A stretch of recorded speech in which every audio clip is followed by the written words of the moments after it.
Hello guys, मैं आपके लिए क्या ताजा न्यूज। तो गाइस आज हम बात करने वाले रचित ध्रुव वर्सेस नियो के बारे में। तो बेसिकली इन दोनों के बीच में कंट्रोवर्सी स्टार्ट हुई थी, जहां पर आप देख सकते हैं कि रचित ध्रुव के लाइव स्ट्रीम के अंदर उनकी बहन और उनकी दोस्त ने जोनाथन गेमिंग को छपरी बोला था, एमसी स्टैन से कंपेयर किया था और बहुत ज्यादा इगोस्टिक वाला बंदा बोला था। तो यही बात नियो को अच्छी नहीं लगी थी, तो इसके रिप्लाई में उन्होंने अपने इंस्टाग्राम स्टोरी में उन दोनों को रेसिस्ट वाला एक स्टोरी लिखाई थी, जहाँ पर वो लिखे थे 2 प्लेट मोमोज प्लीज, क्योंकि रचित ध्रुव की जो फ्रेंड है वो थोड़ी सी नेपाली जैसी दिखती है। तो इस कंट्रोवर्सी को खत्म करने के लिए रचित ध्रुव ने नियो को अपनी लाइव स्ट्रीम पर बुलाया था। तब उन दोनों के बीच में क्या बात हुई आप इस क्लिप में देख सकते हैं कि ये कंट्रोवर्सी खत्म हुई कि नहीं हुई। अगर आपको बुरा लगा कि किसी ने एमसी स्टैन से आपके दोस्त को कंपेयर किया, तो आप ये बोल रहे हो कि एमसी स्टैन छपरी है, ये एमसी स्टैन अच्छा नहीं है, क्योंकि मुझे अरे तो यार तू अब पूरा this is I am just saying क्या मेरे को बताओ इसका एमसी स्टैन का बोलने का वो ऑब्वियसली क्या इंटेंशन था मेरे को समझते एमसी स्टैन के जगह यही तो मैं पूछ रहा हूं, हाउ डू यू अच्छा मां की अभी यहाँ पर इतना बातें अगर कोई एक इंसान को तुम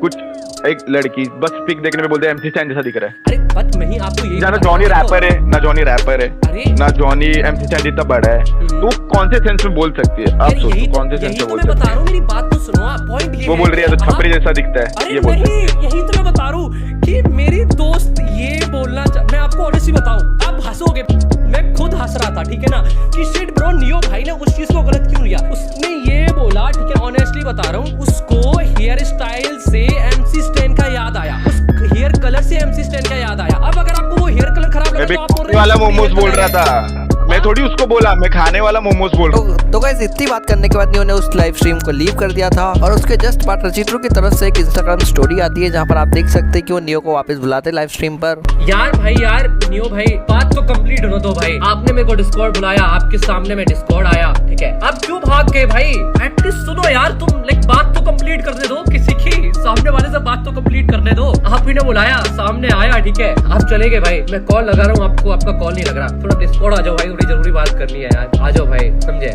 आ जाओ भाई, थोड़ा जरूरी बात करनी है भाई प्लीज, ठीक है। आपने बोला कि भाई आपके दोस्त के ऊपर बोला गया, बोल रहा हूँ मेरी बहन के ऊपर बोला गया, समझे, भाड़ में जाए यूट्यूब भाई, समझे आप, तो एक बार कॉल पे आ जाओ, खत्म तो इतना सब होने के बाद नियो रचित ध्रुव की फ्रेंड से और उनकी बहन से माफी मांग लेते हैं, अपॉलॉजी मांग लेते हैं अपने इंस्टाग्राम स्टोरी में। तो गाइस उन्होंने सही किया कि गलत किया, आप मुझे कमेंट सेक्शन में जरूर बताना। अगर आपको वीडियो पसंद आए तो make sure you hit like button. तो गाइस बढ़ते अगली अपडेट की तरफ। तो गाइस क्या आपको लगता है कि रजत दलाल पे 5 करोड़ का केस होने वाला है? तो गाइस एक प्रोटीन कंपनी है जिसको रजत दलाल अपने इंस्टाग्राम पर कुछ टाइम पहले प्रमोट भी करते थे, लेकिन बीच में ये प्रमोशन छोड़कर उन्हें थोड़ा सा ट्रोल कर दिया था उस कंपनी को। तो उस कंपनी ने रजत दलाल के खिलाफ 5 करोड़ का केस लगाया। तो इसके ऊपर बात करते हुए रजत दलाल अपने इंस्टाग्राम पर एक वीडियो शेयर करे, वो वीडियो आप आगे क्लिप में देख सकते हैं। तो भाई एक छोटी सी अपडेट थी सबके लिए, रिसेंटली अगर नोट कराओ तो मैं बिग मसल का कुछ भी प्रमोट नहीं कर रहा हूँ, ना रील्स में ना स्टोरीज में, कुल मिला के मैं उनके साथ काम नहीं कर रहा हूँ, इसलिए प्रमोशन नहीं कर रहा। पर वो जो बीएम तगड़े वाला कोड है ना, वो अभी भी लागू हो रहा है शायद, जो कि मैं आगे बोल चुका हूँ हटाने के लिए।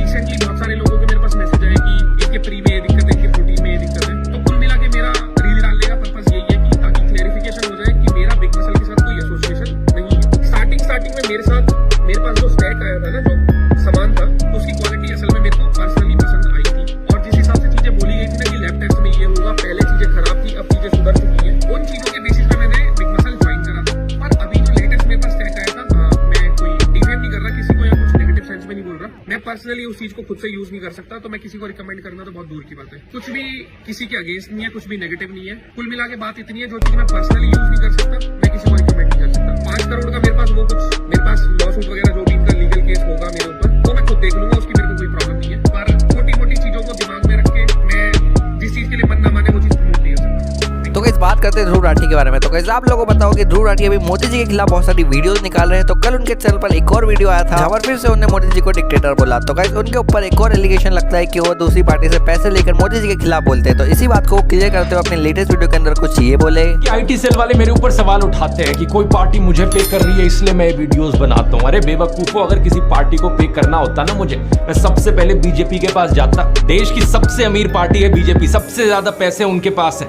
और अगर उनका प्रचार करता मैं, नरेंद्र मोदी ही मुझे स्टेज पर बुलाते, मेरी तारीफ करते, हाथ मिलाते, मेरे लिए तो सबसे आसान काम था ये करना। लेकिन मैं अपने देश को इस हालत में गिरते हुए नहीं देख सकता, इसलिए मैंने अपना पूरा करियर दांव पर लगा दिया इस नाइंसाफी के खिलाफ आवाज उठाने के लिए, देश को बचाने के लिए। कल को अगर ये मेरा YouTube चैनल भी बंद करा देना, कम से कम मैं गर्व से कह सकूंगा कि मैं इनके जूतों में नहीं गिरा, मैं आखिरी दम तक देश के लोकतंत्र के लिए, देश के संविधान के लिए आवाज उठाता रहा। और चाहे इससे मेरा पूरा करियर खत्म हो गया, लेकिन कम से कम अभी रिसेंट टाइम में कियारा आडवाणी को थोड़ा सा रोस्ट किया जा रहा है और ट्रोल किया जा रहा है। क्यों? तो बेसिकली कैनस फिल्म फेस्टिवल में वो गए थे जहाँ पर उनके एक्सेंट को लेकर उनका मजाक बनाया जा रहा है। आप आगे देखिए इस वीडियो में। It's very humbling. It's very, very humbling. It's going to be a decade in my career now. So I think it comes at a very special moment as well. And I'm truly so humbled to be here at Cannes for the first time and being honored by the Red Zero Foundation for Women in Cinema. It's just such a humbling experience. तो guys आज के लिए बस इतना ही। अगर आपको थोड़ा सा भी वीडियो पसंद आया तो make sure you hit the like button और ऐसी यूट्यूब की डेली अपडेट्स के लिए हमारे चैनल को सब्सक्राइब करके जरूर जाना। तो मिलते हैं अपन अगली वीडियो में।